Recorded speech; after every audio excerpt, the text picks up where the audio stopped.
Hola, saludos, espero que se encuentren muy bien y con muchas ganas de seguir aprendiendo. Bueno, hoy nos reunimos para ver el capítulo de dislipidemias aterogénicas. Aquí pues tenemos la bibliografía. Uy, la pasé muy rápido, pero ahí tenemos más o menos la bibliografía. Esa es una parte de donde saqué toda esta charla, que es un poquito como larguita, pero es que es muy, tiene mucha fisiopatología de por medio. Pero bueno, aquí vamos a tratar de comprender todo esto. Entonces, ¿por qué de este tema? Pues porque es que la enfermedad cardiovascular sigue siendo un problema importante de mortalidad, no solo en Colombia, sino en todo el mundo.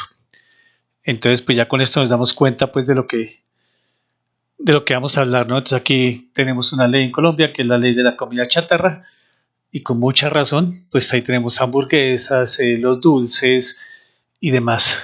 Y acá tenemos la parte sana, que es el deporte, la dieta mediterránea, como está aquí a la derecha, el aguacate, las nueces, el salmón, el aceite de oliva. Acá a la izquierda las frutas y las verduras. Entonces, como les decía, miren las causas de muerte. Esta página se la recomiendo. Nuestro mundo en datos. Ahí pueden encontrar muchos datos interesantes. Pero aquí, miren, la enfermedad cardiovascular casi 18.56 millones. Esto es el último que tienen ellos del 2019. ¿Cierto? Luego sigue cáncer, enfermedades respiratorias, digestivas y demás, que cada uno ya hemos hecho de los primeros, ya hemos hecho varios videos. Nos toca hacer de cáncer, pero ahí vamos. Entonces, por eso esto, porque la primera causa de muerte sigue siendo las enfermedades cardiovasculares. Dentro de las enfermedades cardiovasculares, pues hasta ahora pues veníamos con el LDL como el principal impulsor de la enfermedad ateromatosa. Pero en los últimos años la literatura mundial ha hecho unos reparos psicológicos, como vamos a ver ahora, de que a pesar de que yo tenga un LDL bien, me sigo infartando, un SB y me muero. Entonces, esta diapositiva me encanta porque la sacó de la revista Circulation, ¿cierto? Y aquí esto lo que nos muestra prácticamente es el nivel de LDL que está en rojo y lo que está por encima de esta raya de los pacientes que hacen ateromatosis. Entonces acá tenemos el LDL entre 50 y 60, casi ningún paciente hace ateromatosis. Entre 60 y 70, que es uno de los límites inferiores para el paciente de alto riesgo, ya aún se hace ateromatosis. Y ustedes se van dando cuenta que un paciente puede tener de 100 a 110, que según las guías puede ser un límite superior para un paciente de bajo riesgo o sano, incluso hasta 120. Y miren todos los pacientes que van a hacer ateroma. O sea, por más que nos estamos cuidando y por más que estamos haciendo una prevención primaria, seguimos haciendo placas de ateroma y la pregunta es ¿por qué? Bueno, para eso los invito a este video como para mostrar unos por qué y dejar la incertidumbre de lo que es lo que se nos viene para el futuro, ¿no?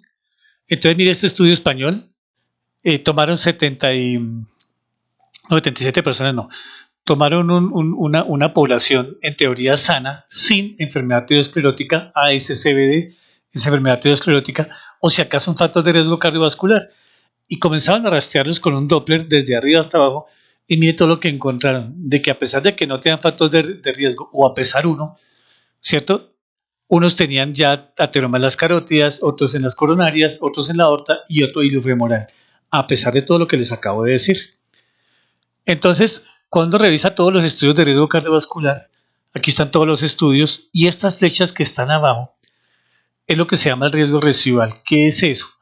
Pues resulta que estos estudios muestran a los pacientes con el mejor tratamiento posible contra los lípidos, con una dieta, ejercicio, eh, hipolipemiantes y demás, y a pesar de que estén controlados, miren la cantidad de chance que tienen de hacer otro evento vascular. Miren, en este el 66, el 76%, 71, 76.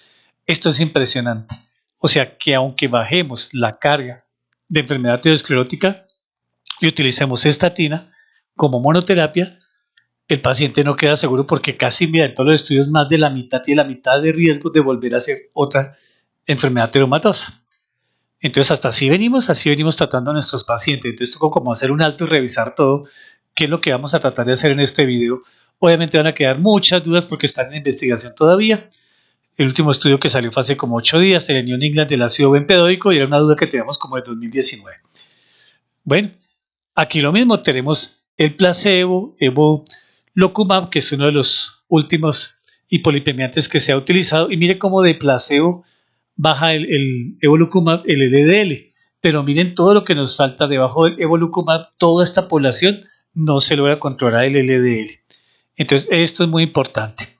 Entonces, este otro estudio, el Fourier, entonces acá en el New England muestran cómo mejora evolucumab y cómo mejora el placebo, pero mira que los voy a colocar en rojito. ¿Y qué pasa con estos pacientes? Miren, estos pacientes que están aquí, ¿qué pasaron? O sea, con ese riesgo, ¿qué pasó? ¿Cierto? Y miren el LDL que tenía este grupo, no es cualquier cosita, ya tenían LDL de 30 miligramos, casi nada, ¿no? 30, y a pesar de eso, miren, todo lo que nos queda de riesgo con un LDL de 30, y este era con un LDL de 53. Entonces uno dice, bueno, ¿y qué está pasando? ¿Qué toca hacer? ¿Será que es que la LDL es la última causante? Entonces la Sociedad Española de Ateromatosis, te recomiendo esta revista, esta publicación, dicen, bueno, miremos qué está pasando y encuentran que la causa de ateroma pues es uno, obviamente el colesterol, pero el riesgo residual que vamos a hablar hoy. Dos, la parte inflamatoria, que la puedo mirar con una PCR, 100 más de 2 miligramos, eso ayuda a la placa de ateroma. Acá abajo encuentran las publicaciones de donde tomaron cada cosa. Riesgo de trombosis, entonces los marcadores, pero acá no hay marcador para trombosis. Miren, acá ustedes se dan cuenta que para el colesterol residual, el colesterol LDL, para la parte inflamatoria, la proteína C reactiva, para la trombosis no hay ningún marcador, para los triglicéridos, pues miramos los triglicéridos por encima de 150, la lipoproteína tipo A, que ahora vamos a ver qué es eso, lleva mucho lípido, mucho LDL y factores de riesgo, y por último la diabetes, o sea que toca trabajar en todo este sentido. Sin embargo, los pacientes de los estudios que les mostré, hay algunos que no eran diabéticos, entonces nos quedan estos 5 punticos que están acá. Muy bien, esto me puso emocionante. Entonces vamos a revisar algo de fisiología, muy pequeñito pero con nombres porque después vamos a hablar de algunos medicamentos y yo no sé qué es, pues, qué es un nombre pues en especial, pues me voy a perder, ¿listo? Entonces el colesterol tiene dos vías, exógena, que es la que viene de la comida, y la endógena, que es la que se produce en el hígado. Entonces la exógena rápidamente, ese colesterol se ingresa de forma insoluble, ¿listo? Entonces cuando llega al duodeno, el páncreas produce la lipasa y vuelve el colesterol soluble. ¿Para qué soluble? Para que pueda entrar a esta célula naranja que es el duodeno. ¿Listo? O la célula intestinal. Para entrar necesita un receptor que se llama Newman-Pick o NPC1 like 1, Newman-Pick like 1. Y sobre ese medicamento, sobre ese receptor, hay un medicamento que nos vamos a ir aprendiendo, se llama ezetimibe. Cuando hay ezetimibe, se bloquea este receptor. Al bloquear el receptor, pues no se absorbe el colesterol y sale por la deposición. ¿Qué pasa con el receptor? Entonces toma el colesterol que se volvió soluble y lo introduce y se vuelve otra vez insoluble. ¿Listos? ¿Qué hace ahí dentro en general de las células? En general dentro de las células se forma esto que se llama el kilomicrón. Este kilomicrón, miren, está formado por triglicéridos, TG, colesterol esterificado, que es el que es insoluble, y unas apoproteínas que se llaman la ApoB. ¿Qué son las lipoproteínas? Son sustancias capaces de cargar colesterol y triglicéridos. Entonces acá tenemos la ApoB de burro, ¿cierto? ApoB es de BAT, B-A-D. BAT en inglés es malo, o sea que de aquí en adelante todo lo que digamos ApoB es malo. Entonces la APO con la que se une al kilomicrón pues se llama la ApoB48. ¿Qué pasa con ese kilomicrón? Pues entonces va a salir y ahí está, va a irse al sistema linfático. ¿Cómo así? Entonces resulta que en el sistema digestivo tenemos las arterias, las mesentéricas, superior, inferior y demás, tenemos las venas mesentéricas, superior y demás, y esto en verde son los vasos linfáticos que van a formar el conducto torácico. Ese conducto torácico sube hacia la subclavia izquierda, entonces quiere decir que todo este kilomicrón del intestino sube por los linfáticos, ¿cierto? Y de los linfáticos va a llegar a la sangre por el conducto torácico a la subclavia izquierda. Entonces acá tenemos nuestro kilomicrón, que acuérdense está cargado de colesterol esterificado, que es el colesterol que es insoluble, los triglicéridos y el ApoB. Esto está muy cargado de triglicéridos y va a ser el protagonista en buena parte de la charla. Y la ApoB, que dijimos que era la ApoB48, ¿cierto? Se va pegado ahí. Todo lo que sea B es de bad, de malo. O sea, es ApoB48. ¿Por qué es malo? Porque todo lo que diga ApoB tiene mucho colesterol ahí dentro, mucho triglicérido. Entonces, ¿qué pasa? Cuando sale a la sangre, viene nuestra amiga la HDL, la que llamamos buena. ¿Y ella qué hace? le da a este kilomicrón una ApoE. ¿Qué es la ApoE? Es una lipoproteína que es únicamente de transporte. Lo que va a hacer es que es como la llave, ¿no? Le dice a las células, mire, aquí traigo un kilomicrón, vamos a meterlo aquí a la célula. Entonces lo que me permite la ApoE es ingresarlo a la célula y sobre todo al hígado.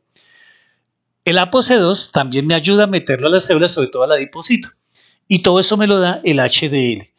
¿Listos? Entonces el HDL se encarga de eso. Entonces mire que el ApoC2 llega e introduce todo este kilomicrón al adipocito. ¿Para qué? Para que la lipoproteína o la lipoproteína lipasa, acá dice LPA, pero vamos a aprendernos como LPL, la degrada para que sea metabolizada. Entonces toda esta grasa que está aquí va a llegar a la célula y va a ser degradada, pues ciclo de Krebs, en energía y demás, ¿cierto? Entonces la LPL es muy importante porque aquí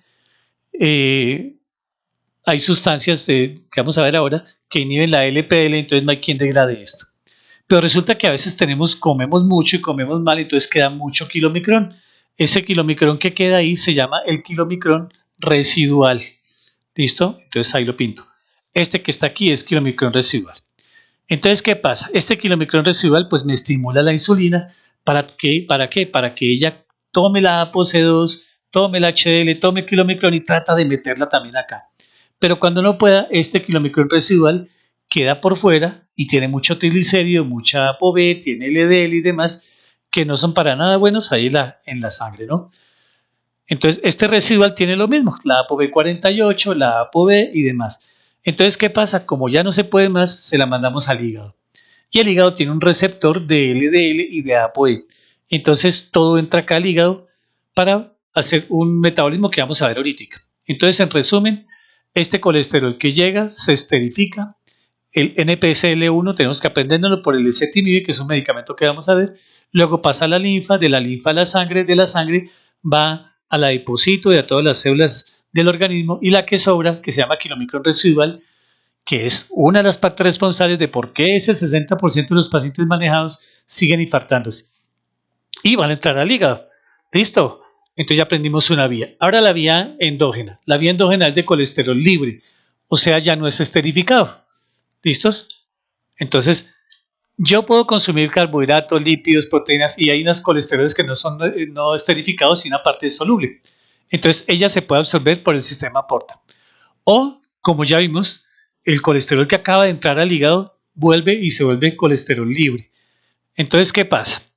Entonces, cuando como azúcares simples, algunas frutas, triglicéridos y demás.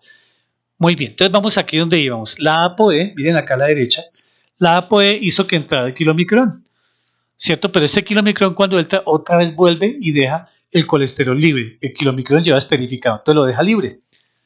Ese kilomicrón pues tiene triglicéridos, azúcares, colesterol esterificado, lo vuelve libre, deja los triglicéridos libres y todo esto entra al hepatocito. Entonces el hepatocito dice, bueno, ¿y yo qué hago con esto? Entonces dice, vamos a contratar a alguien, entonces forma la LDL o VLDL. ¿Listos? Entonces, cuando tengo mucho colesterol esterificado, ácidos grasos, triglicéridos, aparece la VLDL.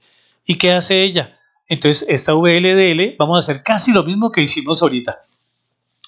Entonces, esta VLDL, cuando sale del hígado, se le une una ApoB, ¿cierto? Acuérdense que el kilomicrón tenía ApoB 48. Aquí vamos a hablar de la VLDL, que vamos a hacer de cuenta como si fuera el kilomicrón, no es el mismo, pero para entender. Entonces sale y se une una ApoB 100, ya no es ApoB 48, la ApoB 48 fue en el intestino y en la sangre. Aquí la VLDL se forma ApoB 100. Todo lo que sea B es malo porque tiene LDL por todos lados y colesterol. Entonces se le pega aquí, ¿cierto? Entonces todo esto se pega aquí, la ApoC2 viene otra vez, ¿sí ven que es lo mismo? A la VLDL, todo esto se pega. ¿Y para qué? Pues para que la VLDL pueda tomar los kilomicrones, las grasas y todo, y los introduzca al adipocito para hacer lo mismo. Y todo esto lo da la HDL. Y la ApoE ya sabemos que es para entrar al hepatocito principalmente. Bueno, entonces cuando se almacena, miren la flechita que les coloco aquí, va directamente a la barriga. Entonces por eso nos sale la barriguita, porque es donde está la grasa visceral. Esa grasa visceral es un marcador importante de riesgo cardiovascular. Entonces la barriguita es muy importante. Si soy barrigoncito, tengo mucha grasa, es un riesgo cardiovascular importante. Muy bien, Entonces, ¿qué pasa con eso? Entonces tenemos nuestra VLDL y tengo la ApoB100, la ApoB. Esa VLDL o VDL se convierte en una lipoproteína de acción intermedia que se llama IDL. ¿Por qué? Porque esa IDL, como ya tenemos mucha carga de triglicéridos, colesterol y demás, le va a decir a la HDL, ayúdeme. Entonces esta HDL tiene una ApoA. Esta ApoA es buena. ¿Por qué? Porque activa la LPL o lipoproteína lipasa que les dije antes que tuviéramos muy en cuenta, porque por aquí vamos a ver varios medicamentos. Entonces esta lipoproteína lipasa, ¿qué va a hacer? Pues va a degradar lo que es el colesterol y parte de los triglicéridos. Entonces la IDL, que es más pequeña que la VLDL, estimula por este lado a la HDL, ¿cierto? Muy bien. Pero hay otra parte de la IDL que se va a convertir en LDL. Esta LDL es la que es mala por ahora, vamos a decirle así, y a él va unido una lipoproteína A. Miren que es diferente. Esta es una ApoA mayúscula, que es buena porque me ayuda a producir LPL.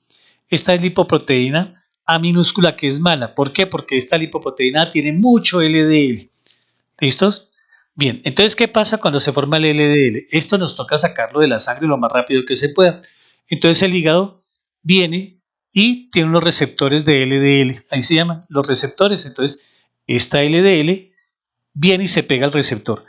Pero este receptor, cierto que lo que va a hacer es ingresar todo el colesterol y todas estas cosas aquí, resulta que está influenciado por una enzima que se llama la PSCK9, que tenemos que ir aprendiéndonos ya. ¿Qué hace la PSCK9? Pues básicamente hace muchas cosas, pero la más importante es que afecta a este receptor. En resumen, no deja que haya receptor. Entonces, si tengo PSCK9, no hay receptor. Si no hay receptor, la LDL no puede entrar y queda en la sangre y comienza todo el daño. Entonces, hoy en día hay medicamentos que van a inhibir la PSCK9, son los de última generación, hay unas inyecciones, otros que son tomados, ciertos son ribosomales, otros son anticuerpos monoclonales, que lo que va a hacer es que inhiben la PSCK9. Si inhibo la PSCK9, miren aquí, la voy a inhibir, pues se producen más receptores y a la vez más receptores el LDL va a entrar. ¿Listo? Muy bien. Entonces, aquí tengo un resumen de todo lo que hemos dicho. Entonces vamos a pasarlo aquí un poquito más rapidito. Pero aquí, bueno, estas son las mismas gráficas que hemos visto, pero resumidas en una sola.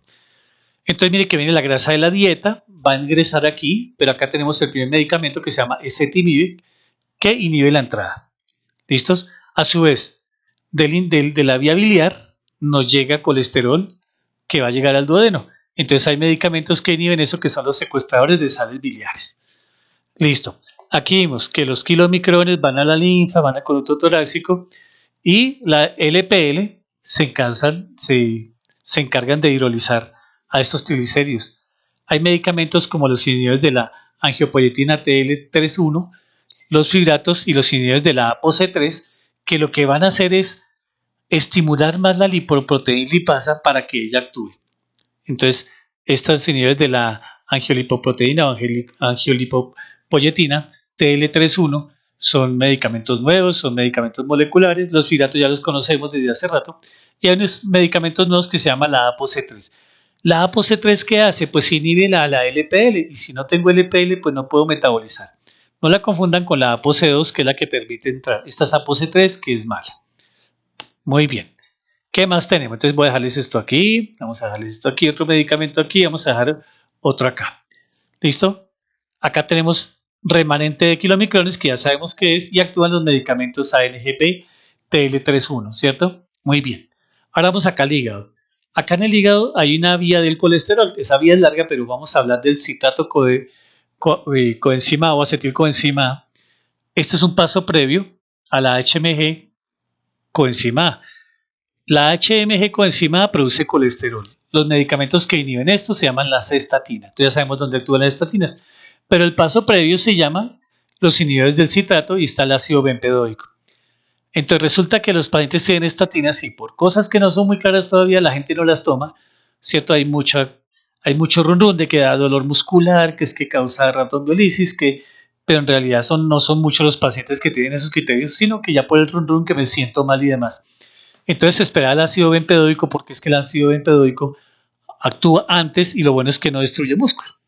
Entonces, le recomiendo el artículo del ácido bempedóico que salió hace 8 días en New England Journal of Medicine, pero en general los resultados son buenos, dicen que actúa como las estatinas, tienen menos potencia, pero no tienen los efectos secundarios, entonces puede ser un buen medicamento para darle a los pacientes que tienen, por decirlo así, resistencia a la insulina, ya sea por efectos secundarios o porque ellos no quieren. Muy bien. Acá tengo el PSCK9, que se acuerdan que es de donde viene el LDL y viene acá. Entonces acá tenemos medicamentos ARN, como por ejemplo el inclisiran, ¿cierto? Tenemos anticuerpos monoclonales, MAP es anticuerpos monoclonales, BADI, de cuerpos. Entonces tenemos el alirocumab y el evolocumab, que son medicamentos que se están empezando a utilizar para los pacientes que tienen alto riesgo cardiovascular. Acá tenemos la vía del VLDL, que ya les había dicho, la del IDL, y los medicamentos que actúan ahí, pues son los mismos de fibratos, ApoC3 y demás. Acá les puse los nombres de los inhibidores de la angiopoyetina 3, se llama el evanicumab. Los fibratos ya conocemos el omega y el EPA, y los inhibidores del ApoC3 que se llama el volanesorsen, que todo lo que termina en sen son moléculas que llaman antisentido, que actúan sobre el RNA. ¿Listos? UMAP son anticuerpos monoclonales. UMAP, molecular antibody. Muy bien. Listo, entonces ya tenemos toda la vía. Ah, me faltó estos. La B100, acuérdense que la B es mala, entonces tenemos una inhibidor de la lipoproteína B100 que se llama mipomersen, termina en sen, que es un antisentido. Muy bien. Bueno, entonces ya tenemos una idea de lo que son los lípidos. Entonces aquí estamos dibujando los glóbulos rojos y está todo bien en el torrente sanguíneo. Y aquí tenemos, miren acá donde tengo el marcador, aquí tengo el endotelio. Entonces resulta que acá tenemos la membrana elástica interna, aquí tengo los miocitos, los músculos del vaso sanguíneo, todo esto es vaso sanguíneo, ¿no? Aquí por donde va la sangre y aquí la membrana elástica interna. Entonces miren lo que sucede acá. Entonces vamos a mirar el endotelio. Cuando se le daña el endotelio por cualquier proceso inflamatorio, infección, neoplasia autoinmune, medicamentos, tóxicos, cigarrillos, estrés, diabetes, por lo que quieran, cuando se daña el endotelio, a ver, vamos a dañarlo, ¡pum! Se abre un hueco. Entonces, ¿qué pasa? Este HDL siempre ha estado ahí, pero él ve el huequito ahí. Entonces, ¿qué pasa? Pues el HDL viene y entra. Mire que ya entró por debajo del endotelio, ¿no? Ya se localizó debajo del endotelio. Al localizarse debajo del endotelio se oxida. Al oxidarse, entonces, para resumirle, estimula a los monocitos estimulan a los macrófagos y estos macrófagos entran. Al salir los macrófagos, comienzan a aumentar aquí todo en el tejido que está por fuera del vaso, ¿cierto? Muy bien. Entonces comienzan, y entonces ¿qué hacen estos macrófagos? Comienzan a tomar la LDL y comienzan a desnaturalizarla. Entonces al unirse todo eso forma unas células que se llaman las células espumosas. Entonces mire, todo esto se llena de macrófagos cargado de grasas y forma las llamadas células espumosas y comienza a llenarse esto. Al llenarse esto, miren bien, la membrana elástica va de nuevo, ahí está, se rompe. Y al romperse, entonces comienza la proliferación de la parte muscular. Entonces comienza a proliferar la parte muscular. Mire que esto es un jueguito lo más de bonito. Y al ir proliferando, entonces se forma una bola y una pelota, por llamarla así, disculpen el lenguaje, pero es una masa ahí grande que es lo que llamamos ateroma, que comienza a empujar el endotelio y comienza a obstruir el vaso. Entonces todo esto crece hacia allá, se obstruye el vaso y hay isquemia. Entonces, si es en el cerebro, pues puede haber una isquemia cerebral. Si tapo completo, pues va a dar un infarto. Si es en el corazón, pues lo mismo. Entonces, esto es lo que pasa con la placa. Acá tenemos un resumen de todo lo que hemos dicho. Entonces, los medicamentos, tómenle fotos si quieren, dónde actúa cada medicamento de los que vamos a ver, ¿cierto? Y que van a inhibir todo este problema de las grasas. Muy bien. Entonces, ya habiendo entendido esto, hablemos de un caso clínico y sobre esto vamos a aplicar lo aprendido. Aquí tenemos un varón de 56 años, arquitecto, quien acude a su consulta ya que su hermano le dio un infarto agudo de miocardio y le recomendaron hacerse un chequeo médico. Niega antecedentes de importancia, es sedentario, dice presentar estrés, come en restaurante, le gustan los snacks y fritos. Un paciente cualquiera de la vida normal, ¿no? De pronto le cuenta tensión de 140-90, frecuencia cardíaca de 80, respiratoria de 18, glucosa está bien, satura bien, índice de masa corporal de 29, está gordito, ¿cierto? Al examen físico el fondo de ojo es normal, tiene una dentadura en mal estado, cuello normal, tórax normal, abdomen bien, pero es gordito, tiene un perímetro abdominal de 110, miembros está bien, los pulsos está bien. Entonces él pregunta con estos datos de qué tanto riesgo tiene. Entonces mire que tiene unos 50 años. 2, tiene un infarto agudo del miocardio, pero el hermano no nos dijo la edad, ¿cierto? Bien. 3, es sedentario, estresado, come muy mal. ¿Listos? 4, es hipertenso. Aunque miren el video de hipertensión para ver cómo se diagnostica la hipertensión para efectos prácticos, vamos a decir aquí que está hipertenso, así sea leve o grado 1. ¿Listos? Pero ahí está en el video ahí en el canal, y pueden ver todo lo de hipertensión y cómo se diagnostica hipertensión y demás. ¿Listos? Está gordito, mire todo lo que tiene acá, mire con la historia clínica todo lo que hemos detectado a un paciente que en teoría estaba bien. Tiene la dentadura en mal estado, entonces el BMJ publicó hace como 15 días un estudio entre la dentadura en mal estado y riesgo cardiovascular y cómo se asocia la ateromatosis y el infarto agudo del miocardio. Un paciente que tenga mal estado dental tiene 3 veces más riesgo de hacer una enfermedad coronaria. ¿Listos? Entonces, ese es nuestro paciente. Muy bien. Perímetro abdominal está en 110. Tiene un perímetro grande. Todo eso es importante. Entonces, acá nos preguntan, bueno, ¿cuál sería el riesgo de ese paciente? Entonces uno dice que será muy alto, alto, medio, bajo. Entonces no tengo paraclínicos. Por ahora uno dice, ¿y qué será? Bueno, les dejo la inquietud para que ustedes piensen cuál cree que es para ese paciente. Así al ojo, si es bajo, medio, alto o muy alto. Entonces lo primero que uno hace es como tratar de mirar el riesgo de mi paciente. Muy bien. Entonces luego le pregunta a uno, bueno, ¿yo cómo afino ese riesgo de este paciente? Entonces le pregunto, ¿conoce alguna calculadora en que yo pueda valorar el riesgo cardiovascular de mi paciente sin paraclínicos, sin colesterol ni nada? Ustedes dirán, no, de pronto, tal vez sí. Bueno, vamos a ver. Entonces, miremos qué dice la literatura. Entonces vamos a desglosar el caso y a contestar todo esto. Primero, vamos a calcular el riesgo cardiovascular de ese paciente, pero como no conocemos ni calculadora ni nada, vamos a empezar de cero. 1, pues mire, este año del Lancet nos sigue mostrando pues que las enfermedades isquémicas, el SD, el EPOC, siguen siendo causas muy importantes, ¿cierto? Y en pacientes de 50 a 74 años, mire, que es nuestro paciente, ¿cierto? ¿Qué más? Vea, el cigarrillo, la hipertensión, ¿cierto? El smog, ¿cierto? La glicemia de pronto elevada, mire, índice de masa corporal grande, ahí ya nos van diciendo, mire, oiga, este paciente ya tiene como un riesgo importante para tener una enfermedad ateromatosa. Muy bien, los antecedentes ya los vimos, entonces mire que el tabaco es el más grande que hay, la hipertensión arterial, nuestro paciente parece ser hipertenso, la dieta, miren esto, este paciente come muy mal, la polución, la glucosa, entonces aquí están las causas que me dicen a mí el Lancet del 2020, me dicen, mire, todo esto son factores de riesgo. Ah, listo. Y en hombres, ¿no? También están mujeres. Bueno, entonces está la hipertensión arterial y aquí pues les digo que está la europea y la americana, cada uno mirará cuál utiliza. En Colombia estamos utilizando la guía europea y por ahora la Sociedad de Cardiología no se ha adherido a la americana pues por diferencias. Sin embargo, pues ahora que veamos adelante, ustedes van a tomar sus propias conclusiones. Entonces, para efectos prácticos vamos a decir que es hipertenso, listo, que está en un grado 1 para nosotros, pero les recomiendo que miren el video para ver cómo se hace esto. Muy bien, entonces, ¿qué importancia tiene la índice de masa corporal? Bueno, entonces aparece un concepto que se llama el síndrome metabólico que tenemos que tenerlo muy en cuenta. Entonces, síndrome metabólico es porque tengo elevación de la tensión arterial, que lo tiene mi paciente, cintura mayor de 80 en mujeres y 90 en hombres. Esto de cintura mayor de 80 en mujeres y 90 en hombres lo tomé de una publicación que es de Asia, porque es la que más se parece a nosotros los colombianos, ¿no? Hay gente que toma niveles más altos, ¿no? Hasta 110, pero eso es más como para el europeo y como para el estadounidense, pero ya la sociedad latinoamericana le están echando ojito a ese estudio, entonces tomemos esto. Entonces el paciente está hipertenso y es barrigoncito. El HDL no lo tenemos, pero hay que saber que el HDL de 50 en mujeres o menos, en hombres menos de 40 es factor de riesgo. La glicemia no lo tenemos, pero si tengo más de 100 es riesgo. Triglicéridos mayor a 150 también es factor de riesgo. Si tengo hígado graso, ¿cierto? O LDL elevado, pues los están introduciendo hoy en día dentro del síndrome metabólico. Se dice normalmente que si tengo más de 2 criterios de síndrome metabólico, hoy en día ya se trata de decir que con solo 2 de estos criterios ya se puede pensar. Entonces mire que con este paciente ya puedo pensar que tiene un síndrome metabólico. ¿Por qué lo pienso?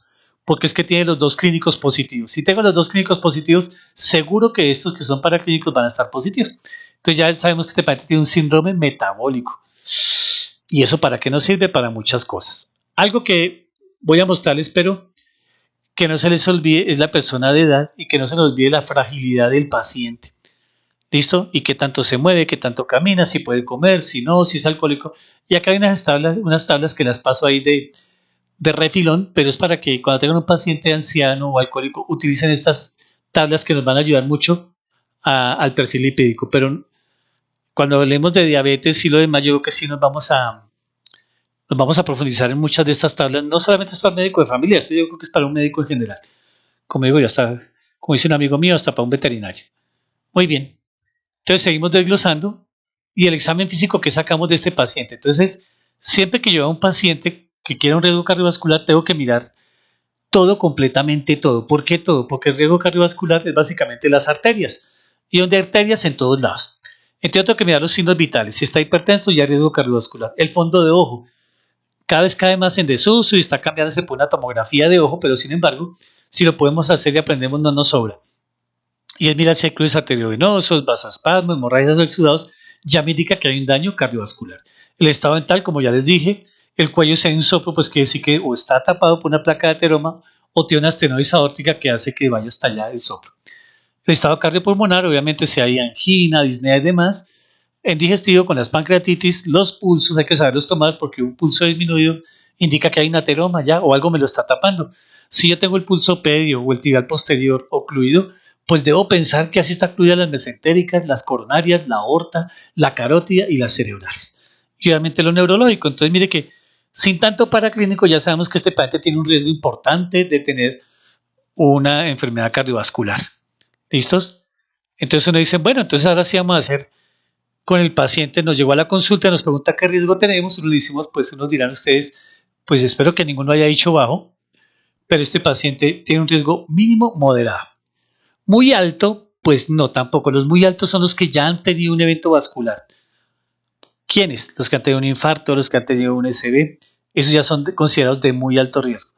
O sea que este paciente está en alto riesgo, ¿cierto? Ya entra o moderado riesgo de pronto, lo podemos saber. Entonces, primer paso, hacemos la historia clínica y al ojo hacemos un riesgo cualitativo. Pero entonces, uno dice, bueno, ¿y qué más puedo hacer? Entonces, ahí está el resumen. Entonces, primer paso, tenemos la historia clínica, lo que tiene nuestro paciente, lo que puede tener, ¿cierto? Pero hay una escala que nos va a ayudar mucho para quitar esto cualitativo, que les dejo aquí el link, que se llama es de Roma, rome.phri.ca. Coloquen eso y les aparece esta tabla que se llama Interheart. La Interheart, el score, no necesita ningún paraclínico. ¿Listos? Entonces uno dice, bueno, ¿y qué calculadora voy a utilizar? Entonces, sin paraclínicos tenemos la Interheart. ¿Listo? Esa me sirve mucho. No tiene ningún paraclínico. Para las Américas ya lleva tiempito, ya como unos 8 o 10 años, si no estoy mal, la Organización Panamericana de la Salud puso la escala HART, que la pueden buscar ahora, y la puede hacer con paraclínicos y sin paraclínicos. La GloboRix es la que tiene casi para todo el mundo y uno puede filtrar por país, sin embargo es menos sensible para nosotros, ¿cierto? La de Framingham es la que utilizamos en Colombia, ahora vamos a ver eso. El Quirix, este que está aquí es como más que todo como para los ingleses, ¿cierto? Pero ahí les dejo todos. El UPrevent, métanse a esta paginita muy bonito, porque van a encontrar varias calculadoras de acuerdo a su paciente. ¿Listos?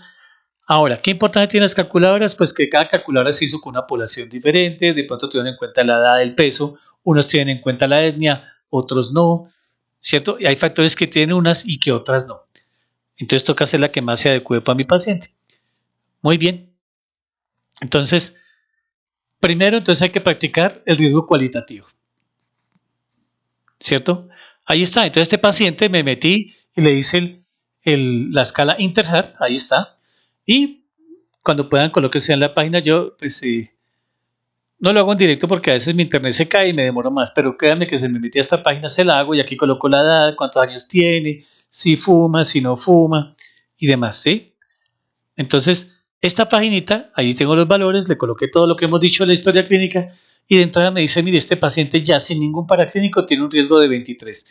Y mire que esta escala me pregunta a mí si fumo, si no fumo, si soy diabético, cómo está mi medida de la cintura, la medida de la barriguita o del abdomen Y miren lo interesante, me pregunta si como con sal, si como muchos fritos, si como vegetales, si tomo frutas, ¿ven? Si estoy muy estresado, si no estoy muy estresado, que eso es muy importante. Entonces, aquí le dan un valor bien importante a cada esas cosas, ¿cierto? Si está estresado o no, miren. Y si ningún paraclínico le dice, oiga, señor, usted que venía aquí para un chequeo, ya tiene un alto riesgo de una enfermedad coronaria en 10 años, ¿ve? Un infarto agudo del miocardio, un SB o una falla cardíaca, ¿ven?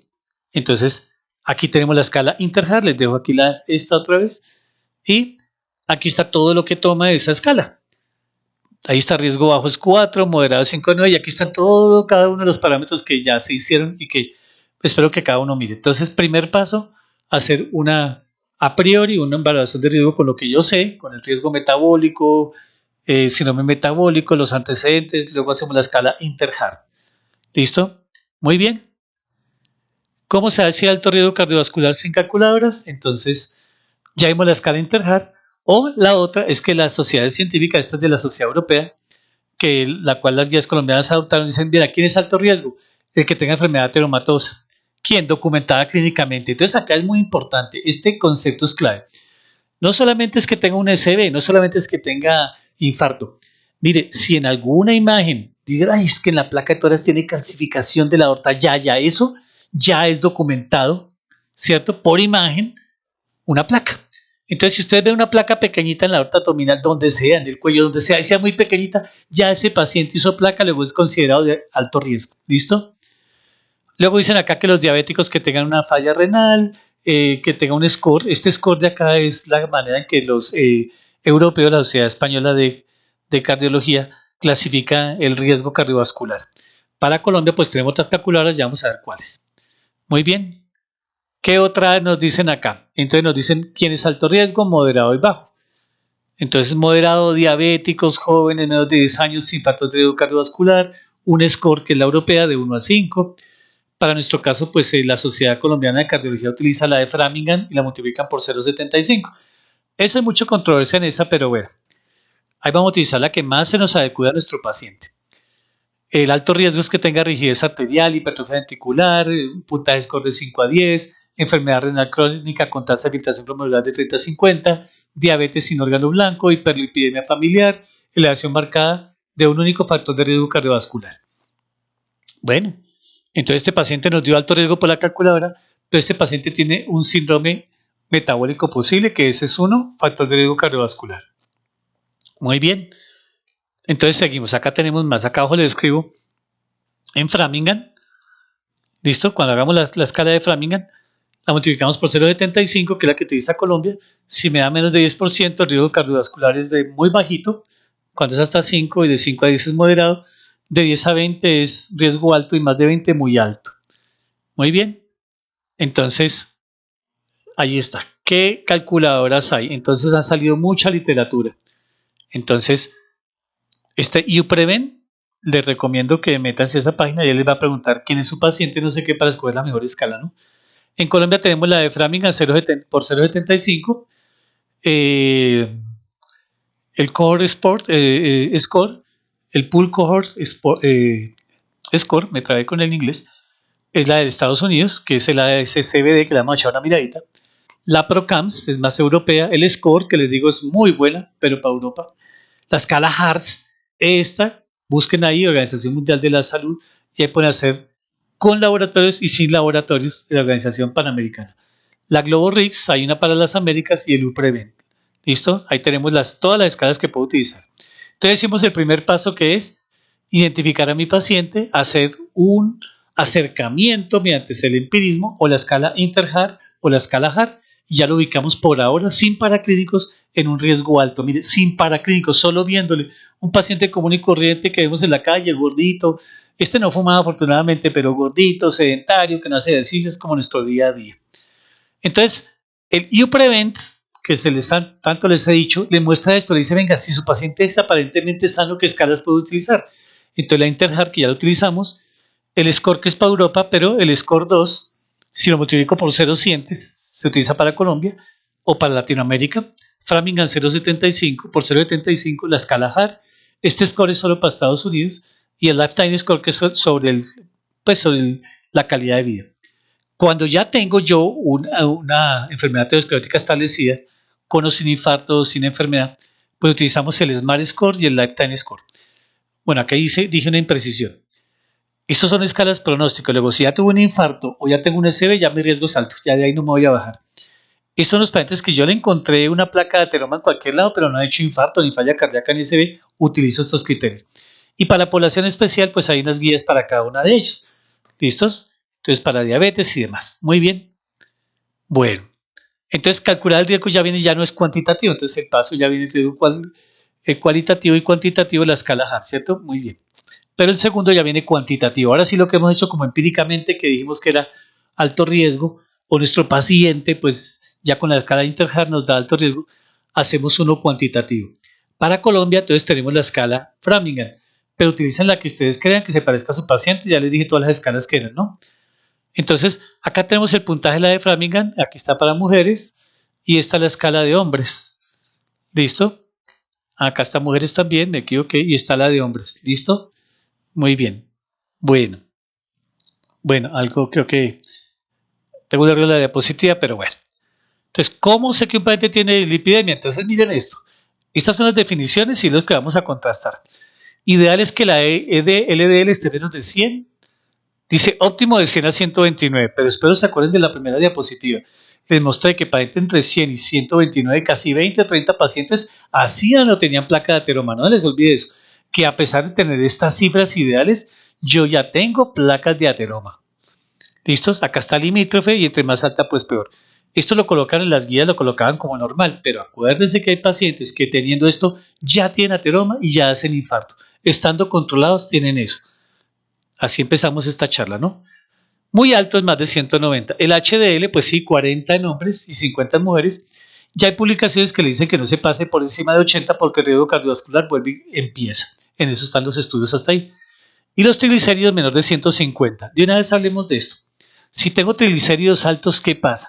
Por decirlo así, desnaturaliza la HDL. Entonces, me bloquea la HDL. Al bloquearla, hasta se pierde por la orina. Entonces, el que tenga hipertrigliceridemia, pues lo más seguro es que la HDL baja porque se va por la orina. Y activa los LDL para guardarse. Entonces, triglicéridos altos tumba el HDL que se va por la orina y aumenta el LDL. Eso es muy importante para la placa de ateroma. Bueno, entonces le vamos a pedir, solicitamos unos paraclínicos a nuestro paciente. Entonces salió la consulta, le pedimos paraclínicos y tiene un colesterol de 260. Ya vimos que la meta es 150 en nuestro paciente. No les olvide que estamos analizando un paciente. Tiene un HDL en nuestro paciente de 30 miligramos y la meta es mayor de 40 en hombres y 50 en mujeres. Triglicéridos de 400 y la meta es 150. El LDL tienen 150 y la meta es de acuerdo al riesgo. Como es alto, entonces, ¿cómo se hace? Si el riesgo es muy alto, tengo que tenerlo por debajo de 55. Si es alto, como nuestro paciente, por debajo de 70. Si es moderado, por debajo de 100. Y si es bajo de 100 a 116. Entonces, este paciente está en 150 y como es alto, debería tenerlo menos de 70. Entonces, mire que tiene todos estos factores de riesgo, o sea que empeoró lo que hemos visto. Miren la glucosa. Esto forma parte del síndrome metabólico. Entonces ya tenemos el paciente que es hipertenso, es barrigoncito, ya tenemos la glucosa elevada, ¿no? Y ya tenemos perfil lipídico elevado. Todo eso configura un síndrome metabólico, o sea, más riesgo para dónde. Y es un paciente que vino porque el hermano se infartó. O sea, él va para allá. ¿Listo? Tiene una función renal, ya tiene una falla renal, que toca mirar por qué. ¿Y qué piensa este paciente? ¿Qué pasó con el riesgo del síndrome metabólico? Ya dijimos que sí. Y tiene un riesgo cardiovascular importante, ¿cierto? Que lo dejamos como en alto. Entonces, aquí está, es que pensé que no la había guardado. Vamos a hacer la de Framingham de este paciente, la edad tiene 8 puntos, aquí tiene el colesterol, son 4 puntos, ¿cierto? Aquí tengo todo lo que toca calcular. Y acá a la derecha le puse el puntaje, tiene 15 puntos. ¿Listo? Tiene 15 puntos nuestro paciente. Y como es para Colombia, la de Framingham, lo multiplico por 0,75 y está en 11,25. ¿Listo? O sea que para esto les daría un riesgo moderado. ¿Listos? Porque miren acá abajo.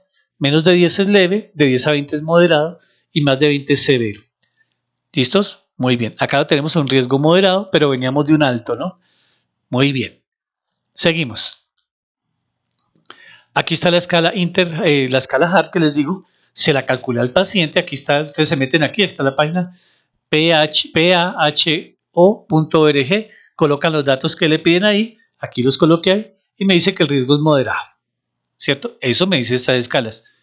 Pero sigan pensando, pero es que este es un gorrigoncito, gordito, come mal.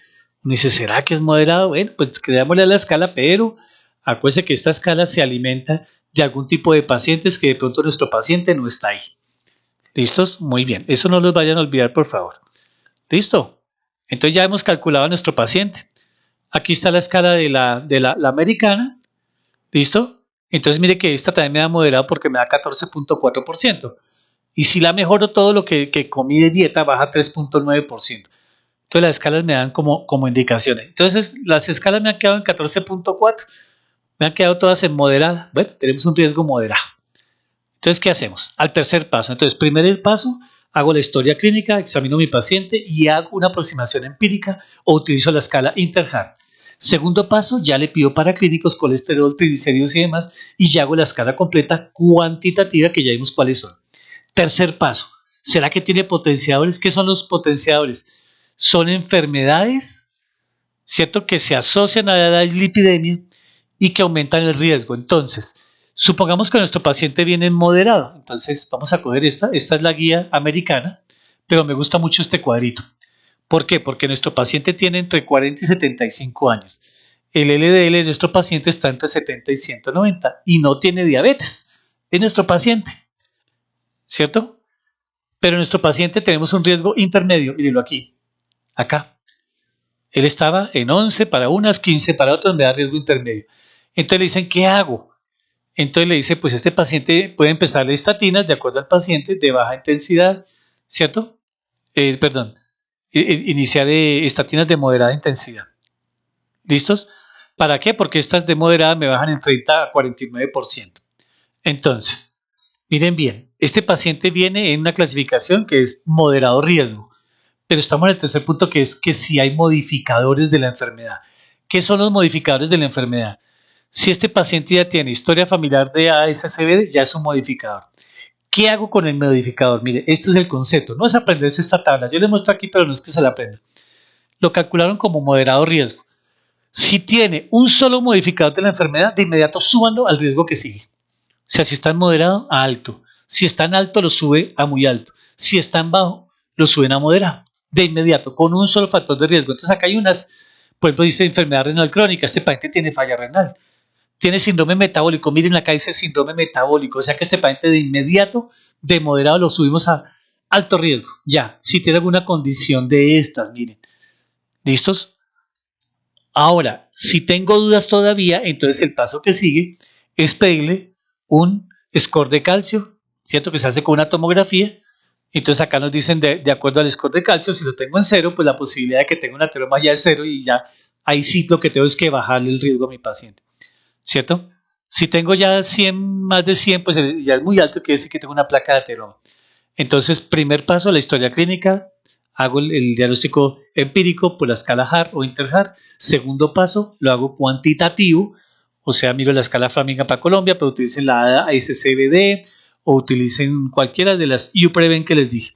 Tercer paso, yo miro si vamos a afinar el riesgo, si hay potenciadores. Si hay potenciadores, le subo el riesgo. Si no hay potenciadores, lo dejo en el mismo riesgo que estaba.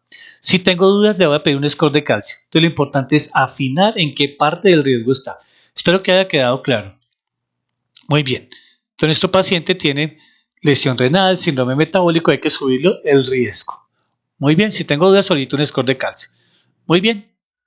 Aquí están más potenciadores, estos son de la Sociedad Europea, solo se los muestro para no alargar esto, pero está la historia familiar, enfermedad renal crónica, síndrome metabólico, que fue los que acabamos de leer, y aquí la Sociedad Europea le dice, mire, inactividad física, es la cintura, historia familiar, desórdenes psiquiátricos, fibrilación auricular y demás.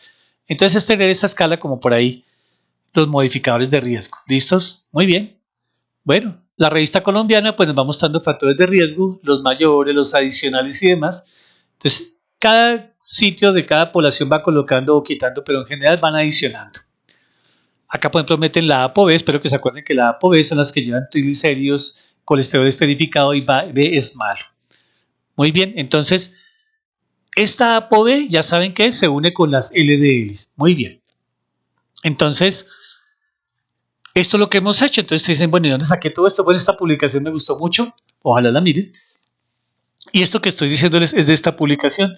Oiga, ¿cuál es la aproximación cualitativa? Luego, ¿cuál es la cuantitativa? Los potenciadores y score de calcio. Es lo que hemos hecho. Se llama 4x2, se llama esta escala, le puse un nombre de 4 steps por 2. Entonces, 4 de diagnóstico por 2 de tratamiento. Luego dice, bueno, pues hagámosle tratamiento de estilo de vida y una escala de medida del riesgo. Pero bueno, vamos en estas 4, que es lo que hemos visto. Espero que con esto ya hayamos comprendido. Muy bien. Entonces, ¿cómo enfocar a este paciente? Entonces, vamos a hacer el tratamiento. Entonces, cuando uno va a empezar el tratamiento, lo primero que tiene que hacer es, antes de empezar, o sea, ya califiqué a mi paciente, pero si tengo un paciente dentro de estos 4 grupos, tengo que empezar tratamiento inmediato. Entonces, ya no le calculo escala ni nada de esas cosas. Si ya tengo enfermedad aterosclerótica, miren, yo le veo una placa ateromatosa en el cuello, pues en la carótida o en el corazón, ya ese paciente tiene enfermedad aterosclerótica. ¿Listo? Ahora, si tiene un SB o un infarto, pues con más veras ya la tiene, ¿cierto? Si tengo el LDL por encima de 190, acá y siempre el LDL por encima de 190 se asocia a problema familiar. Si tengo estas dos, ya de entrada le empiezo una estatina de alta intensidad, que vamos a ver ahorita qué es eso. Ahora, si yo tengo diabetes y además el LDL por encima de 70, mire eso, o sea, todo diabético que tenga LDL ya por encima de 70 debe recibir estatina, pero de mediana intensidad. O este grupito que es muy importante, sano, aparentemente, pero un riesgo cardiovascular a 10 años alto, o sea, de 20 puntos, acuérdense que menos de 10 es leve, de 10 a 20 moderado y más de 20 es alto. Si tengo 20 ya, pues este paciente entra a mediana intensidad. Entonces, para el tratamiento, para el diagnóstico tuvimos 4 pasos. Espero que se acuerden. Para el tratamiento tenemos, el primer paso es, ¿está en uno de estos 4 grupos? Si está, empiezo tratamiento inmediato. Esto es una publicación que salió hace 8 días, pues quiero ojalá la miren, en el que comparan pues para el tratamiento lo que es la dieta, ¿no? Lo que es cambio de estilos de vida y comienzan a mirar estas 7 dietas. Es bien bonito, no voy a explayar mucho aquí, pero ellos definitivamente la mejor dieta sigue siendo la dieta mediterránea. El New England publicó también cómo se hace esa dieta y todo por si hay dudas. Entonces la mejor dieta definitivamente es la mediterránea. Pero ojo, acuérdense que el estudio que les dije al principio era español. Muchas de esas personas toman dieta mediterránea y a pesar de eso ya tenían placa de ateroma. No les olvide eso. Pero la dieta sigue siendo muy importante. Entonces, a mi paciente, si está alguno de los cuatro que les mostré ahorita, empiezo tratamiento. ¿Qué es tratamiento? Pues estatinas, pero obviamente cambios de estilo de vida, que es la dieta, el ejercicio y demás. Que para eso estamos haciendo un videito para cómo formulo la dieta, cómo se formula el ejercicio. Bueno, ahí ténganme paciencia porque ese es un poquito largo, pero pues está quedando bonito. Muy bien, bueno.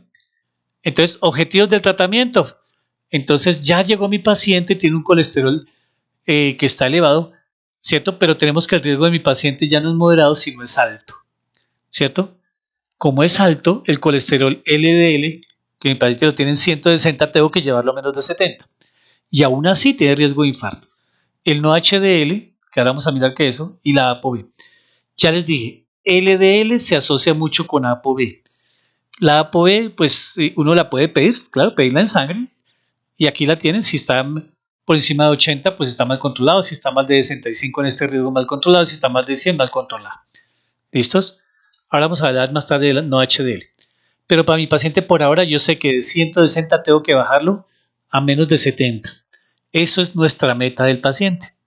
¿Listo? Entonces tengo el colesterol 260, el HDL está en 30, ¿cierto? ¿Y dónde está? Disculpe, el LDL está en 150, disculpen, no es 160, 150, pero igual de 150 tengo que bajarle 80 miligramitos. Miren eso. Listo, tengo que mejorar la glucosa, la creatinina, estilo de vida, que baje de peso por lo menos el 5%, ahora para diabetes el 7%, que haga ejercicio y demás. Muy bien. Entonces, si la meta es menor de 70 y el paciente tiene un LDL de 150, ¿qué hago? Cosa seria esto. Entonces, pues la dieta es importante. Entonces, ¿qué vamos a hacer? Muy bien. Entonces, aquí está el score que ya les había dicho que es bajo, alto, muy alto. Nuestro paciente pues está en alto porque el riesgo está entre 10 y 20, ¿cierto? Entonces, si mi riesgo está bajo, pues cambio de estilos de vida. Si es alto, de 10 al 20, cambio de estilo de vida y posiblemente fármacos. Esto posible depende de mi paciente. Si ya tiene placa de ateroma, chino, se empieza. Y ya que sea muy alto, ya hace todos cambio de estilo de vida y fármacos, sea lo que sea. Muy bien. Entonces, nuestro paciente tiene esto y nos toca bajarles el LDL porque así decían las guías antes, ¿no?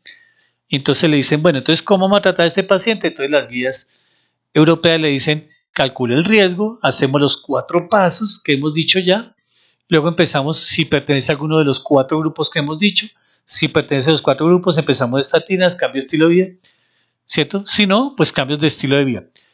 Si no pertenece a los 4 grupos, ¿cierto? Hay que definir el objetivo de tratamiento. Ya definimos nuestro objetivo, que es la LDL menor de 70. Ahora, si el objetivo es bajar los triglicéridos, entonces más que todo es la dieta y algún tipo de medicamentos que veremos ahorita. Entonces le damos tratamiento. Pero no es darle tratamiento de año, puede en un año, no. Esto es haciéndole de una, ¿no? Entonces, más o menos a las 12 semanas le hacemos un controlito de cómo va. Si se ha controlado, seguimos igual. Si no, tenemos que ir sumando medicamentos. Entonces, primero va cambios de estilo de vida, luego va una estatina, ya vamos a ver cómo formulamos eso. Si no mejora, pues podemos colocarle ezetimibe, que dicen acá, y si no alcanza el ezetimibe, no olvide, cada 12 semanas, 10 a 12 semanas estamos controlando.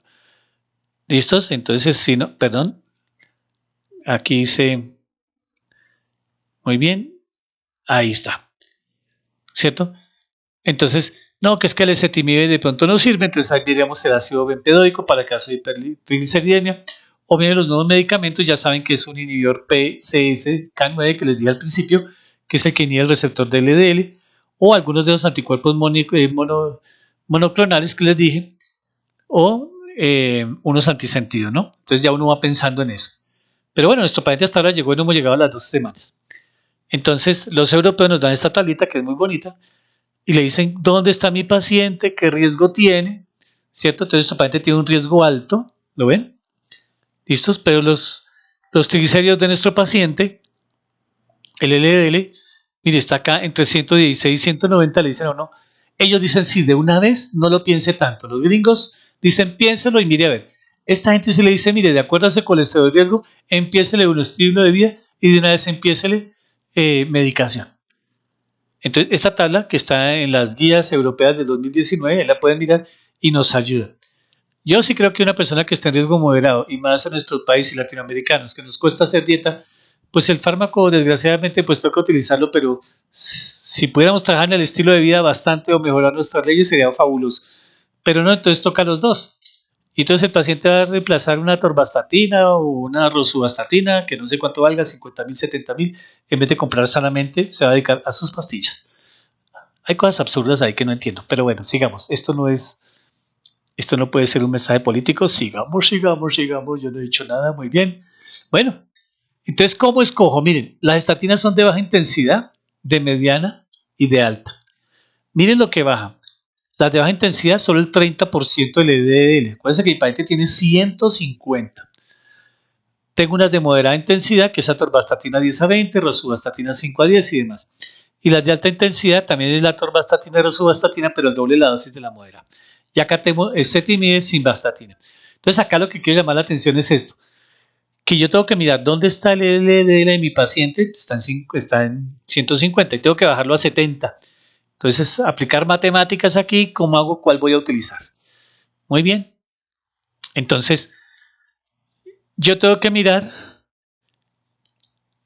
cuánto le voy a bajar. Entonces, mi paciente tiene 150, tengo que bajarle a 70, tengo que bajarle 80 miligramos la LDL. Entonces, tengo que sacar qué porcentaje es eso. ¿Por qué? Porque si le doy estatina de baja moderada, solo me baja el 30%. Las de alta intensidad, el 50%. ¿Cierto? Si hago alta intensidad y ezetimibe, hasta el 65%. El PSSK9 hasta 60%. PSSK9 más estatina de alta intensidad, 75% la LDL. Y el PSSK9 más estatina de alta intensidad más ezetimibe, 85%. O sea, yo miro el LDL de mi paciente. Si tengo que bajarle 85%, pues yo sé que de entrada necesita todo esto, miren. Si tengo que bajarle el 60%, pues tengo que empezar un inhibidor PCSK9. Si tengo que bajarle el 30%, pues una estatina de intensidad moderada. No se me olvide la dieta y todas estas cosas. Muy bien. Entonces, si la meta es 70 miligramos y el paciente tiene uno de 150, ¿qué hago? Entonces, este paciente aquí se los he hecho. Entonces debo disminuir la LDL de 150 a 70. 150 menos 70 son 80.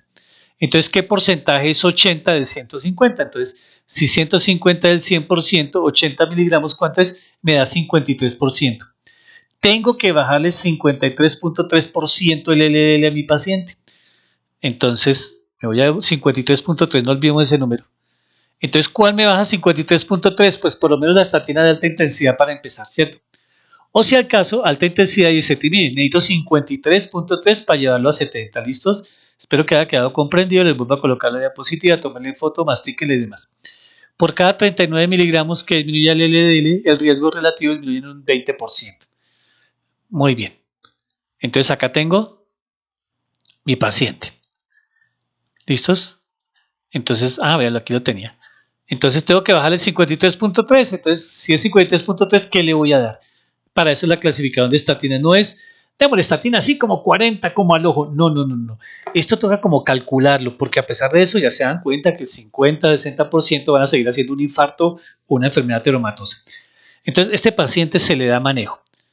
¿Con qué? Pues pueden darle estatina de alta intensidad como para empezar, o pueden dar las dos. Uno usualmente aconseja empezar una solita, a ver qué tanto la tolera, ¿no? Y luego vamos viendo si no mejora, se le adiciona el ezetimibe, ¿no?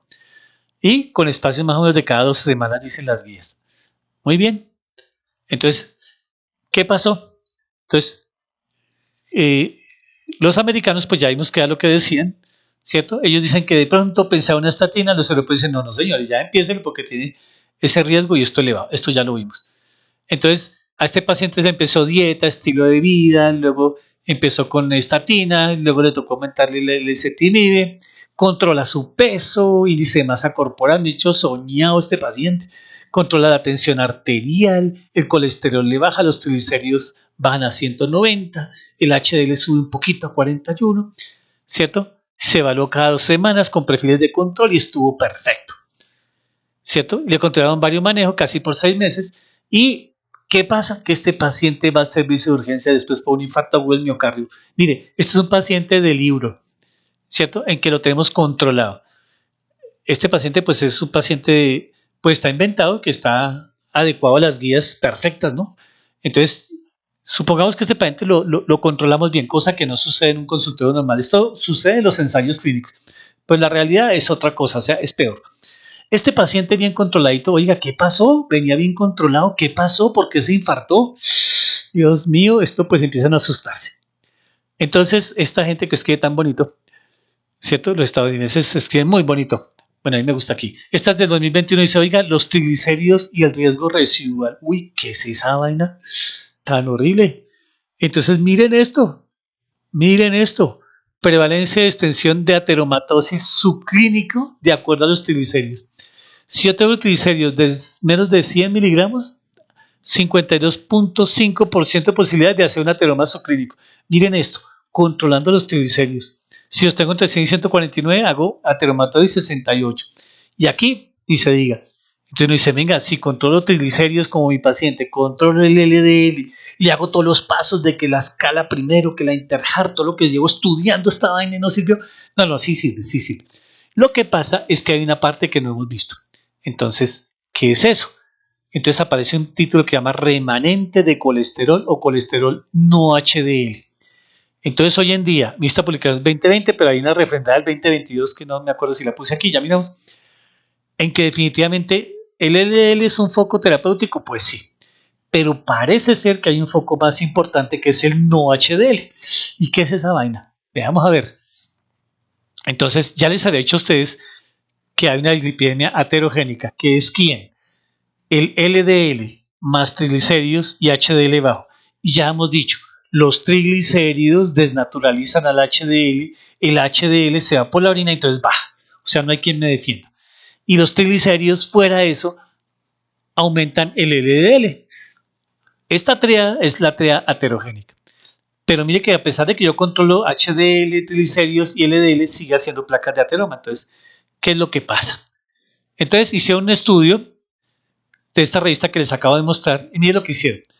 Tomaron un paciente con LDL de 100 miligramos y otro también con LDL de 100 miligramos. Y empezaron a mirar, le hicieron resonancia con espectroscopía y ¿qué se dieron cuenta? que hay esos pacientes, ambos tienen LDL en 100, pero los que más hicieron infarto son los que están a la derecha. ¿Y por qué? Resulta que este LDL tiene un tamaño que no me acuerdo, disculpe, pero es un tamaño, vamos a decir que es grande. Este L que es grande, pues va a pasar, sí, va a pasar acá, pero le va a costar trabajo porque es muy grande. Acá a la derecha encontraron que hay una LDL que se vuelve más pequeñita que ese, que sea más pequeña que esta normal, que se llama la LDL pequeña. Esta LDL pequeña no la estamos midiendo. Y entonces esa LDL pequeña sí pasa más fácilmente. Entonces yo puedo tener un LDL grande normal, que es el que mido en sangre, ¿cierto? Y decir, no, está como bien, pero no, porque este tiene hijitos que son perversos, malosos. Y esos hijos perversos y malosos lo que van a hacer es pasar la LDL aquí, miren, y se forma la placa de ateroma. Entonces no estamos midiendo. Entonces pidámosle a todos, pero para pedirles a todos toca hacer resonancia con espectroscopía. Entonces dijeron, jue madre, eso es muy caro. Entonces, ¿qué hacemos? Bueno, entonces los matemáticos nos ayudaron. Muy fácil. Yo tengo un colesterol total. ¿Qué es el colesterol total? Pues es el HDL, que es este. ¿Y qué es el no HDL? Pues todo lo que está que no sea HDL, pues se llama no HDL. Entonces tenemos que es el LDL, el IDL, el VDL y el kilomicrón. Todo eso forma el colesterol no HDL. El HDL está lleno de lipoproteínas tipo C y tipo A que son benéficas. Estos que están aquí, el no HDL, tienen lipoproteína tipo B. ¿Listos? Ya ven por qué me tocó hablar de toda la fisiología como para tener una idea. Este es el colesterol bueno y este llamado colesterol malo. El colesterol HDL y este se llama colesterol no HDL, que es el que tiene mucha ApoB. Entonces, si yo tengo mucha ApoB, tengo mucha LDL. Por eso yo puedo pedirle a mi paciente en sangre ApoB, ¿cierto? Y yo sé que si está elevada, de acuerdo a las metas que vimos, pues tiene el LDL muy alto. ¿Cómo calculo el colesterol no HDL? Pues muy sencillo, es el colesterol LDL más los triglicéridos sobre 5. Triglicéridos sobre 5 me están casi que evaluando los VLDL. Si hago esto, estoy calculando el no HDL. Entonces, ya sabemos que un criterio de riesgo es HDL bajito. 2, la LDL elevada. Pero yo quiero saber las LDL pequeñitas, entonces acá hay una parte para calcular primero el no HDL. ¿Listos? Muy bien. Muy bien. Entonces, aquí tenemos las formulitas, las copian, pues uno las aprende uno. Yo hice esto en Excel. ¿Listos? Y aquí vamos a calcular todas estas cosas. Muy bien. Entonces, disculpen. Tengo el colesterol total. Entonces mi paciente le bajó a 140, acuérdense. El HDL a 40, los triglicéridos le bajan a 191. Y el colesterol no HDL, que ya ahí les dije la fórmula ahorita, ¿cierto? Entonces me dio 62. Entonces, de acuerdo al riesgo cardiovascular que vamos a ver ahorita, colesterol no HDL, que es el colesterol total menos el HDL, me dio 100. El paciente tiene que tener menos de 100. O sea, ya está en 100, no es menos, tiene 100, ya tiene un riesgo aquí. Remanente de colesterol es el colesterol, ¿cierto? No HDL menos LDL se llama remanente. Este remanente, acuérdense que hablamos del remanente de kilomicrones y remanentes de más. Esto es lo que estamos midiendo de forma indirecta. Ideal menos de 30, mi paciente tiene 38. Entonces mire que lo tenía controladito con colesterol, hasta, bueno, triglicéridos, pues no están metas, pero está dentro de los parámetros normales, el HDL subió, pero los remanentes y el colesterol no HDL, mire que están completamente desproporcionados. Y estos son los responsables del 50-60% de ateroma del paciente controlado, como hemos visto. Miren este, yo como hago para saber si tengo un LDL pequeño, pues como no tengo resonancia, solo divido los triglicéridos sobre HDL. ¿Listos? Entonces lo normal es que tenga menos de 2, acá está lo normal. Y este paciente tiene 4.75. Este cociente de triglicéridos, Miyuhama, algo así tiene un nombre, algo así que no me acuerdo, discúlpenme ahí. Este lo podemos utilizar. Si esto está alto, por más que tenga controlado todo esto, yo sé que tiene un LDL pequeñito que está causando la placa de ateroma. Entonces le puedo pedir una ApoB para ver cómo está esto. Y seguramente está alto. La VLDL que está en 38. Estos son para ver el índice aterogénico. Entonces tenemos colesterol total sobre HDL, tiene un índice aterogénico de 3.5, lo normal es de 4.4, y un LDL sobre HDL 1.55, lo normal es menos de 2.2. Entonces miren que este paciente venía controladito con las partes de arriba, pero la parte no HDL y las LDL pequeñitas era un desastre. Eso es lo que no estamos viendo y en esto es lo que se está trabajando ahorita con las anticuerpos monoclonales, el RNA y todas estas cosas para ver cómo mejoramos esto. ¿Listo? Ahí les dejo las fórmulas. Ahí está, pues, o si alguien quiere, le puedo mandar el Excel. Cuando me lo pidan, dar el correo, les envío el Excel que lo tengo hecho ahí. Solo tienen que colocar los valores de su paciente y de inmediato les va a dar. Ustedes colocan el colesterol, el HDL y triglicéridos y les sale todo lo demás. Muy bien. Bueno, ¿qué es un colesterol no HDL alto? Entonces, me devuelvo. Aquí está el colesterol no HDL, que es colesterol total. Este paciente lo tiene en 100. ¿Listo? ¿Pero qué es eso alto? Entonces, esta es una tablita que toca tenerse, nos toca tenerla guardada, ¿cierto? Pero entonces nuestro paciente, ¿qué riesgo está? Está en riesgo alto, ¿cierto? Nuestro paciente, la LDL tiene que estar, el no HDL tiene que estar en menos de 130, o sea que hasta ahí estaría como bien. Pero no se les olvide que tienen los LDL pequeñitos, están muy altos. ¿Listos? Entonces acá tienen la tablita de que es un LDL, un no HDL alto. ¿Listos? Esta es del 2017, de la práctica de la revista de Endocrinología Práctica. Ahí lo pueden encontrar. Sin embargo, si no estoy mal, esto lo saqué de la revista colombiana de Endocrinología y Metabolismo, volumen 7, suplemento 1 de marzo del 2020. O creo que ahí se dieron el link para eso, pero bueno, ahí lo tienen. ¿Listo? O sea que nuestro paciente se infartó porque no tenía eso. Entonces, este paciente que vimos es el de prevención primaria, o sea, el paciente que nos llegó sin ningún infarto, pero ya terminamos con un infarto. O sea, ya se volvió de prevención secundaria. Entonces, de prevención secundaria ya aparecen las guías y le dicen, bueno, ¿cómo está este paciente ahora? ¿Es de muy alto riesgo o no, cierto? Entonces, estilo de vida, ¿listo? Si está en muy, muy alto riesgo, ¿listo? Entonces ya lo tengo que tener mínimo con una estatina de alta intensidad, ya saben cómo formularla de acuerdo al porcentaje, ¿cierto? Y de aquí, de acuerdo a las metas, yo voy viendo si le adiciono el cetinib, si le adiciono un inhibidor del PSCK9 o alguno de los nuevos medicamentos. ¿Listos?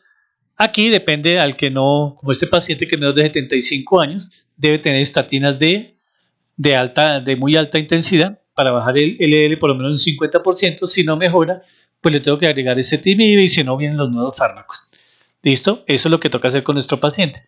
Entonces, ¿cómo sé si tengo alto riesgo cardiovascular? Bueno, es otra tabla muy parecida a la que vimos antes y son los pacientes que ya tienen enfermedad cardiovascular y que siguen de muy alto riesgo. Bueno, yo paso por aquí porque esto ya es lo mismo que hemos visto. Entonces,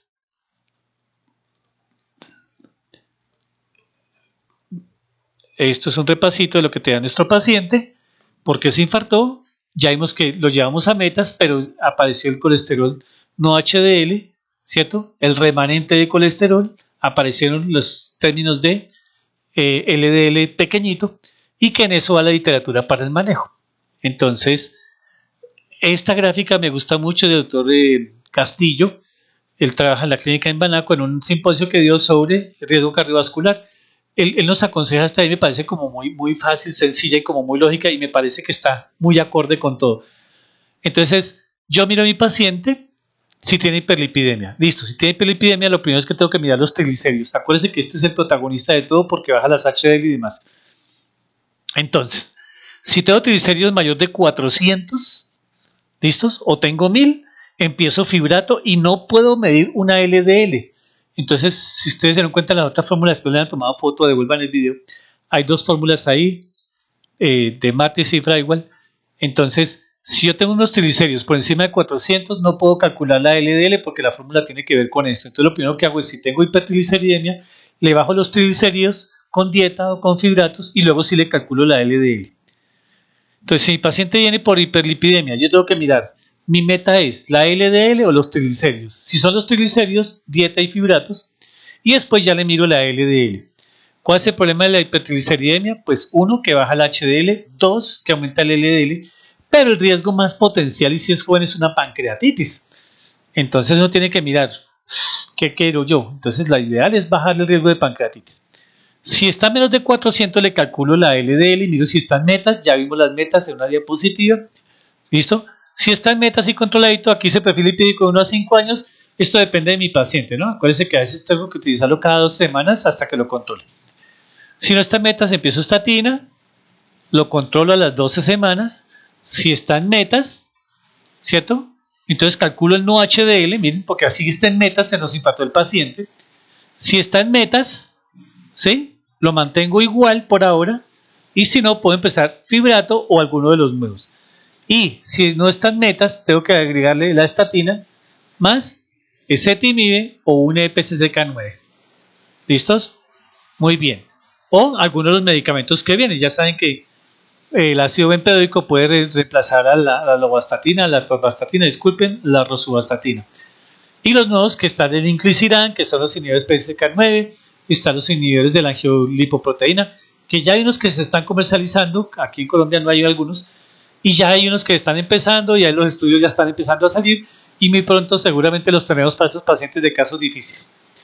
Aquí lo importante es que la mayoría de nuestros pacientes no van a requerir IPSCK9, eso estoy casi seguro. La mayoría están antes y son los que nos vamos a ver. Entonces, contrólenlos con todos los pasos que les digo. ¿Listo? Muy bien. Muy bien. Bueno. Este estudio Reduce, pues hay otro para leer, que es el ácido eicosapentaenoico pentaenoico que está de moda. No es el mismo omega 3, es altamente purificado, no se vende en Colombia hasta donde sé, y es útil en hipertrigliceridemia, que es lo que se está estudiando ahorita. Pero creo que tenemos todo. Entonces, ¿qué hemos hecho hasta acá? Lo primero es, llega mi paciente, está en grupo de riesgo para realizar tamizaje, ya vimos, todo paciente mayor de 40 años, que fume, sedentario, síndrome metabólico, que tenga diabetes, que sea hipertenso, que fume, que tome alcoholcito, ya hay que hacer el tamizaje para ver si hay hiperlipidemia. Todo paciente de 48 años, ya nomás por existir, hay que hacerlo.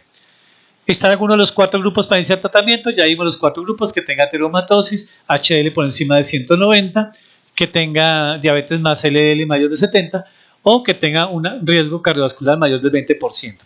Ahora, se trata de prevención primaria o secundaria, este es el orden que hay que ver el paciente. ¿Cuál es el riesgo cualitativo? Interheart. ¿Cómo se encuentra el perfil lipídico? Hay que hacer todas las ecuaciones que hemos visto. ¿Cuál es el riesgo cuantitativo? Pues la escala de Framingham para nosotros, pero puede utilizarse cualquiera de las que vimos. O la calculadora, les aconsejo UPreven. Después de eso hay modificadores de riesgo para afinar el riesgo. Necesita todo el score de calcio para afinar el riesgo. ¿Cuáles son las metas? ¿Qué lípidos tiene? De acuerdo a eso le calculo cuánto o qué medicamento le voy a dar, de acuerdo a la tabla, si solamente lovastatina o pues estatinas de baja, media o alta intensidad, o tengo que agregarle un ezetimibe, o tengo que agregarle IPCSK9, ¿cierto? Y voy viendo los porcentajes, ¿listo? ¿Cuál será el mejor tratamiento de acuerdo a las metas? No olvide cambios de estilo de vida. ¿Cuándo será su próximo control? ¿Cierto? ¿Cuándo utilizar anticuerpos monoclonales, inhibidores del RNA, ácido bempedóico, medicamentos antisentido, inhibidores ApoC3? Estos ya son avanzados por ahora, creo que van a ser para el endocrinólogo por ahora, pero para que vean en qué va. Bueno, espero con esto, que es largo pero muy emocionante, haber entendido todo lo que es el riesgo cardiovascular. Es un tema bastante dispendioso, pero creo que con esto hemos hecho una adecuada revisión del tema hasta este año 2023. Bueno, muchas gracias, quedo pendiente de cualquier inquietud. Chao, candado.